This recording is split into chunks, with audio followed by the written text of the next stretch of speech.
predaleč. Predaleč je potoval, saj išče vprašanje, ki zadostilo bi odgovor. Vsem poznanje, v vseh jezikih mu odmeva naj blagovest, mirovanje in tihota vanj se naselijo.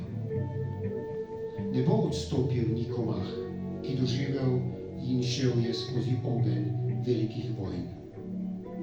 Spet spominja se dogodka v tlakovanem trgu. Zločin, nepravda, glorija. Zdaj stoji na lepo negovanem in prostranem vrtu, kjer razprostira se v simetriji od privoza do arkad nad vhodom, kjer nekoč vzhičeno pričakovali so goste v zloščenih uniformah.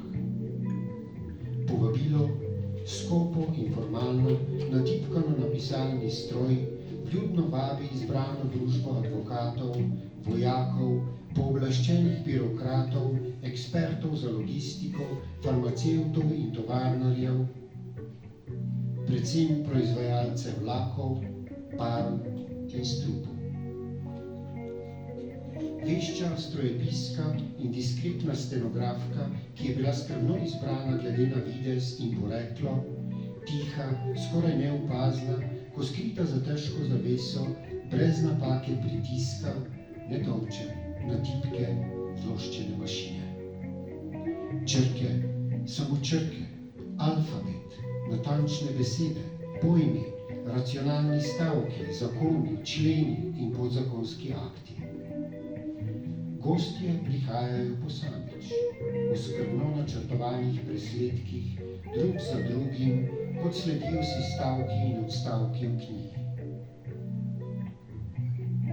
Molče se odvija mimohod gosposkih črnih plaščev, svečanih uniform, nihče zares ne opazi zimzelenih dreves v spokojnem parku, ki zastirajo januarsko nebo, zavedno skrita jim ostaja skrivnost odseva na gladini jezera.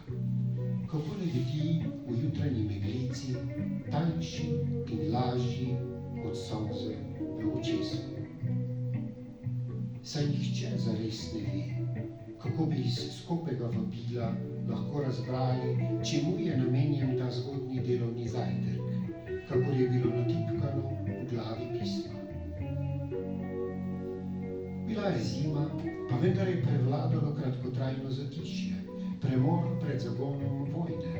Vse najhujše je še pred nami, spreleti nekoga, ko med vrati postoji in le stežka iztegne in visoko dvigne roko. Duha vojaštva, smrti se ne da sprati.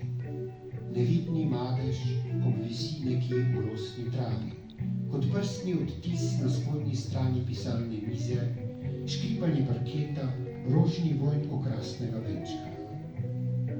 Potem ogleduje si travnino, grmovnice in stare bore.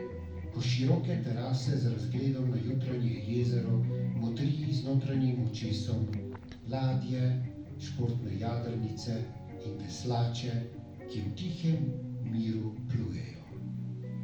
Saj smrt